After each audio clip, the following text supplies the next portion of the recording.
Bonjour, aujourd'hui je suis avec Jamie Ray qui est courtier immobilier et elle va nous parler du vice caché. Alors, quand on a une maison et on veut savoir qu'est-ce que c'est la définition d'un vice caché, explique-nous ça, Jamie. Alors, bonjour tout le monde.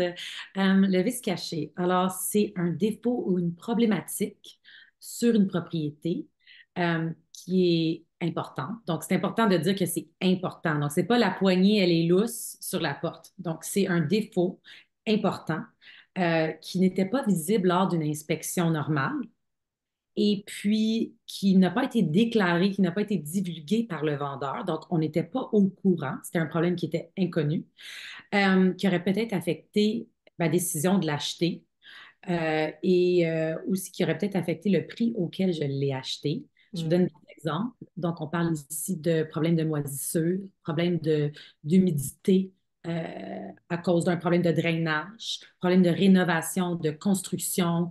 Peut-être c'est une infestation de termites. Peut-être que c'est des problèmes structuraux. Et puis, je vais donner un exemple plus concret. Donc, exemple, j'achète une propriété, j'y habite maintenant, et puis on ne m'a jamais déclaré dans la déclaration du vendeur qu'il y avait des problèmes structuraux. Je remarque des fissures dans les murs, je remarque qu'il y a un mouvement apparent du sol. J'appelle un expert qui va venir voir c'est quoi le problème. Il me dit, vous avez des problèmes structuraux, ça va vous coûter des milliers de dollars. Hmm. Moi, j'appelle monsieur le vendeur. Je dis, bonjour, monsieur le vendeur, j'ai tel et tel et tel problème. Êtes-vous au courant? Si monsieur le vendeur ne veut pas coopérer et que ça cause des difficultés, euh, on appelle pour porter plainte. Peut-être qu'on va se ramasser devant les tribunaux et là, chaque côté va expliquer sa situation et peut-être que le vendeur va être tenu responsable de payer ce dédommagement-là pour les problèmes de structure s'ils sont capables de prouver que au moment de la transaction, ce problème y était.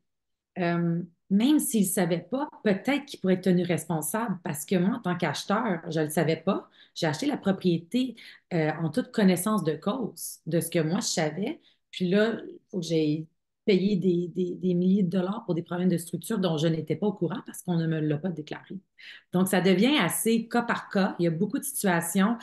C'est pas un one size fits all. Donc, c'est important de vraiment bien discuter avec un avocat en droit immobilier pour vraiment avoir les meilleures réponses. C'est sûr que les courtiers immobiliers, on peut pas, on n'est pas les tribunaux, c'est pas nous qui va prendre la décision de qui est responsable, mais ouais, ça pourrait tourner de ce côté-là, que vous soyez peut-être responsable pour un problème si on est capable de prouver que le problème était là lors de la transaction. Admettons que j'ai acheté une propriété vendue sans garantie légale. Et que Mhm. là, je remarque un problème important, par exemple, de moisissure ou un problème de structure que je considère, moi, ça a été un vice caché.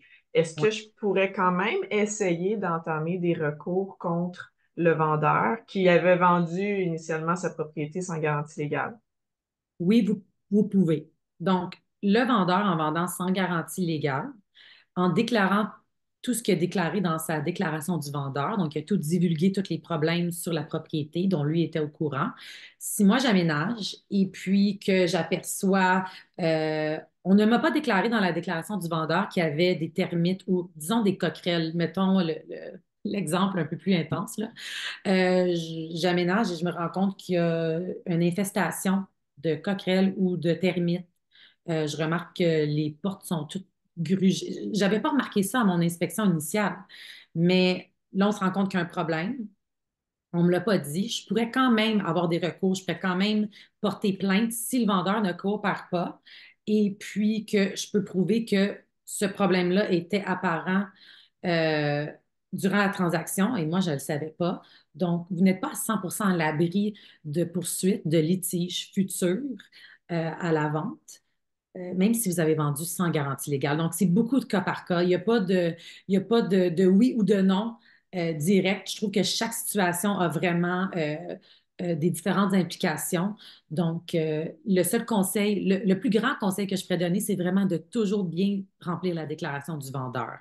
Donc, en tant que vendeur, n'ayez pas peur. C'est pas que vous allez faire peur aux acheteurs potentiels, c'est que vous êtes dans la transparence, vous dites, vous déclarez tout et comme ça, eux signent accusé-réception de cette déclaration du vendeur-là. Ils sont en toute connaissance de cause. Et puis, s'il y a quoi que ce soit qui se passe après, ben, vous pouvez dire, regardez, je vous l'ai dit. Donc, Donc, c'est plus on en met sur la déclaration du vendeur, plus on se protège absolument, aussi. absolument. Oui. OK. Donc, de la part de l'acheteur et du vendeur, si on est dans une situation de vice caché, disons quand on travaillait avec un courtier immobilier, on contacte le courtier immobilier, mais ce serait qui l'expert légal? Ce serait un avocat aussi qu'il faudrait contacter, dans le fond, Oui, pour c'est sûr entamer que les... ouais, ce serait important de contacter un avocat, quelqu'un qui spécialise vraiment dans le droit immobilier, Hmm. qui va être capable de vous conseiller vraiment de- d'une façon.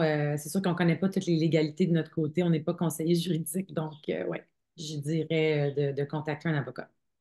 Merci beaucoup, Jamie Ray. Tu as super bien répondu à la question. Si jamais les gens aimeraient te rejoindre pour vendre leur propriété ou pour acheter une propriété parce que tu accompagnes aussi des acheteurs, où est-ce qu'on peut te rejoindre?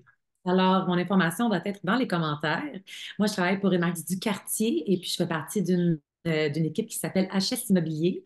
On est une équipe de 4 personnes et puis on est là pour vous. Si vous avez besoin de quoi que ce soit, n'hésitez pas.